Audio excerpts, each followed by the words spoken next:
Welcome, foolish mortals. Today, I'll be showing you how I upgraded my Spirit Halloween Madame Leota Tombstone to be more accurate to the ride and to have eyes that seem to follow you. This tombstone didn't really look that bad, but I had a feeling I could make it look a bit better. I first start off by cutting a hole in the back of the tombstone so I could insert her eyes. I used a blow dryer to soften up the plastic to make it easier to cut.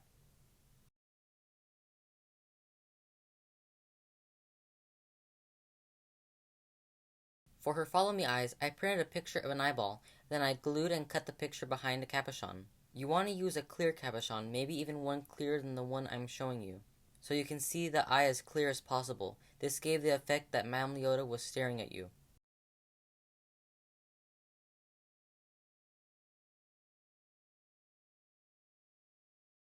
I got this idea from a DIY Follow Me Eyes video by Monster Tutorials.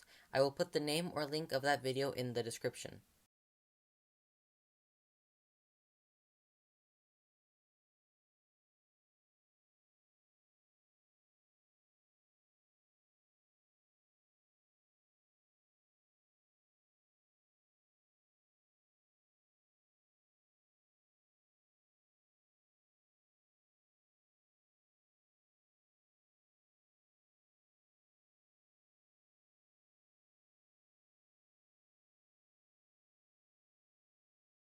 If you are doing this yourself, you might want to put a pillow down to protect your face while you are cutting because you can accidentally squish Madame Leota's nose or face like I did.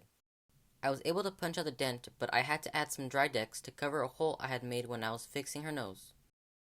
I cut out her eye holes off camera, but you want to be very careful and remember to take your time because you don't want to end up cracking or cutting too much off. I also sanded her eye holes with sanding paper to smooth any weird jagged edges I had made when I was cutting. I used the cheap X-Acto knife I got from the dollar store to cut into the tombstone, but you might be able to use a box cutter. Just remember to be careful because you don't want to cut yourself or too much of the tombstone. I started off by painting the tombstone with light gray acrylic paint.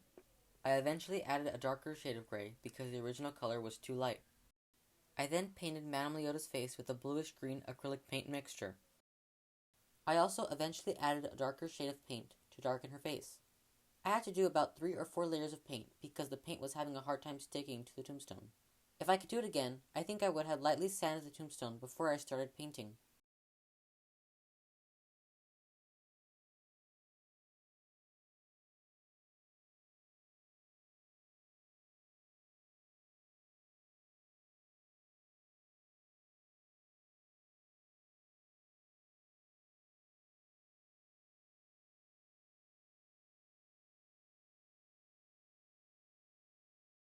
Once the paint was dry, I used different colors of watered-down paint.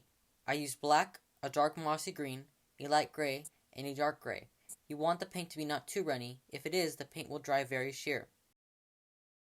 I used a small paintbrush and soaked it in paint, and I let the paint drip down. I also used a spray bottle that had water to take some of the paint off.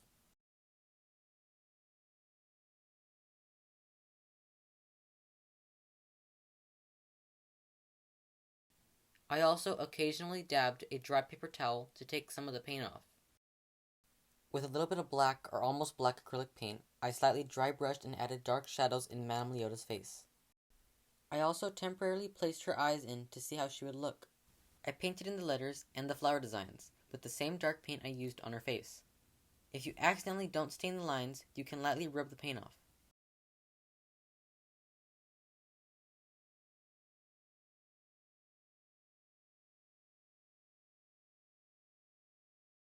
Once I had placed Madame Leota's eyes where I wanted them, I hot glued them in place. I also used more dry decks, this time to lock in her eyes in case the hot glue melted. I ended up taking some dry decks out because it was not drying properly.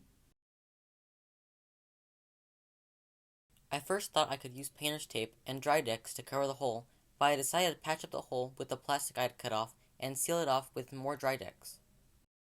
I first sanded down the area with sanding paper, then I painted the back with gray acrylic paint.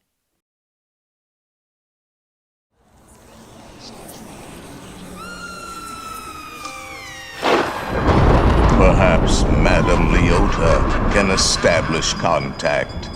She has a remarkable head for materializing.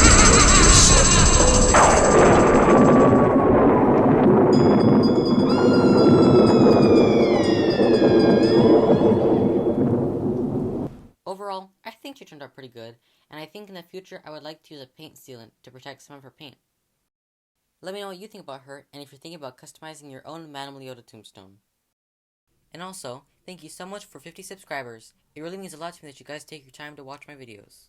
Anyways, thank you so much for watching. Subscribe if you dare. I'll see you in the next one. But remember to always stay unholy.